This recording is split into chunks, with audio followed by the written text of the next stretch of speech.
Well, I'm really excited to talk about a new collaboration between myself and Dwarf Labs, and potentially even bringing some of this into SetiAstroSuite or vice versa. So let's get into it. Welcome to SetiAstro.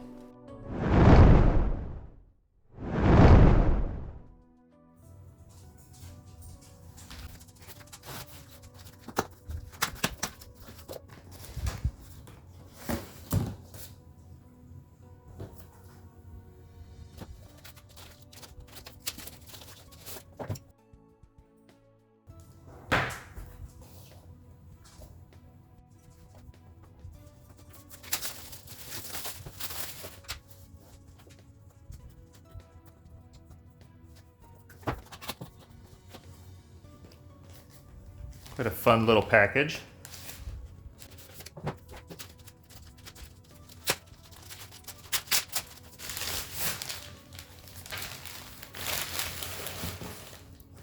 What a great little carrying case.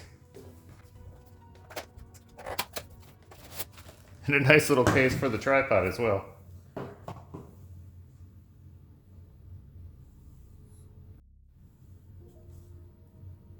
Now, I don't know if it's meant to have this seam opened here, or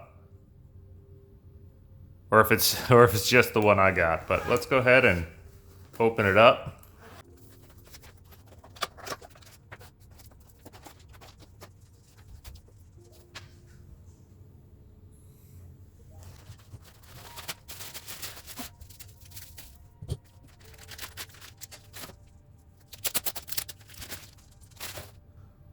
Well, there we go. We got the case, the actual dwarf,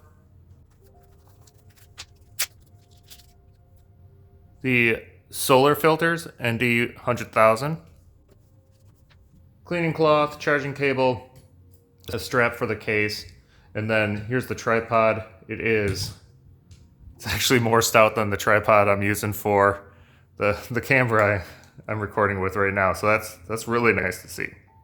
With the instruction booklet, this is about the extent of the instructions. And then we're already into the next language. So I'll be sure to get the app here and connect with the NFC instructions as well. And for the tripod, it's just a quick description of tripod, really nothing in the instruction manual for that. Well, let's turn it on. And when you first finally pan it up, be sure to remove the little protective cover it has on it there.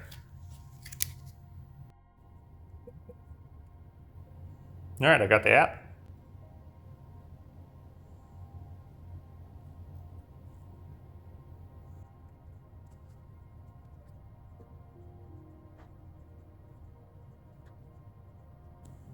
All right, we're in.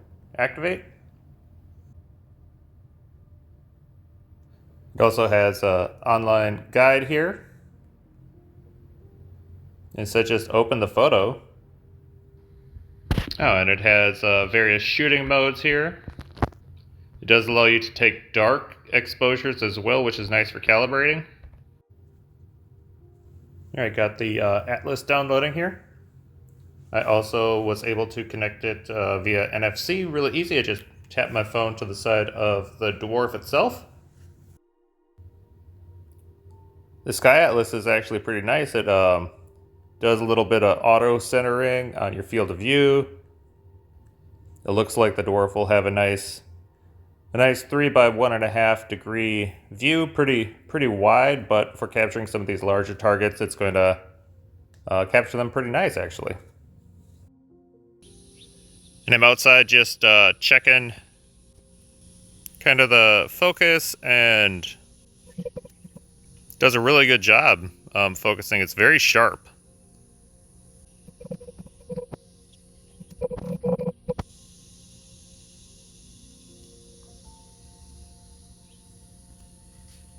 So definitely would be very fun to use in the daytime for even just terrestrial photography.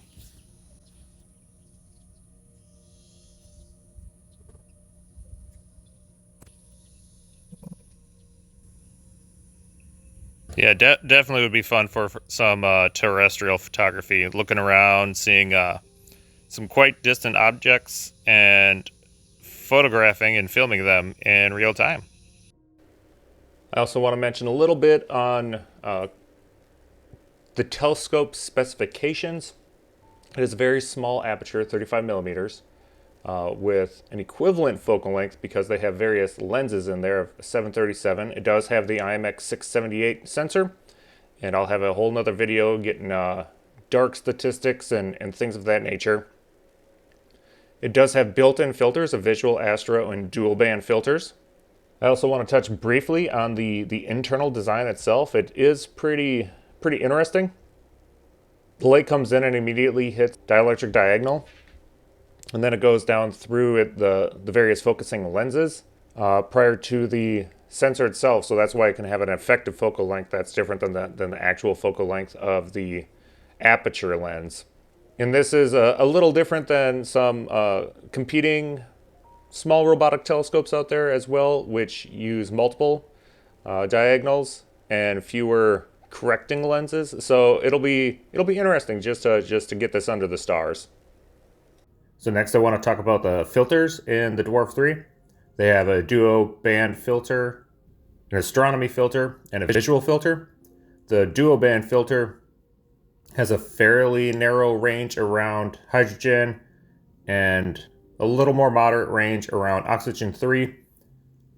The graphs aren't quite detailed enough to really get true band passes around them, but I would say they're a moderate narrowband filter. Definitely not any really tight narrowband filter, but really sufficient to block out most of the other signal. This is the internal visual filter. So this is a very similar curve to a lot of what are called hot mirrors in DSLRs. And then the internal astronomy one is really a UV-IR cut filter with a very high transmission throughout it. So shooting astronomical targets, you're going to get the most response definitely out of their internal Astro filter. The other thing to mention about the filters is the astronomy filter is always on. It's essentially just an IR UV cut filter, and that is always engaged. And then the visual or the duo band filters flick in and out of being in line with that, depending on what filter is being called at the time. I also have the quantum efficiency of the IMX678 sensor, and I have found no curve that shows any data beyond 1,000 nanometers. Also, in preparation for my first night under the stars, I have uploaded the quantum efficiency curves for the IMX678, which is the sensor in the Dwarf3. I've also loaded in their visual filter, their Astro filter, and their dual narrowband filter as well. Now, if you're wondering what I'm going to be using this for when I have this sitting here, you're just going to have to wait and see in part 2. So if the Dwarf3 is something that's piquing your interest, or you want to go on the same journey with me and start exploring the cosmos at a different focal length than I currently have been, be sure to use my promo code SetiAstro at the time of checkout and get $10 off. Please comment, like, and subscribe.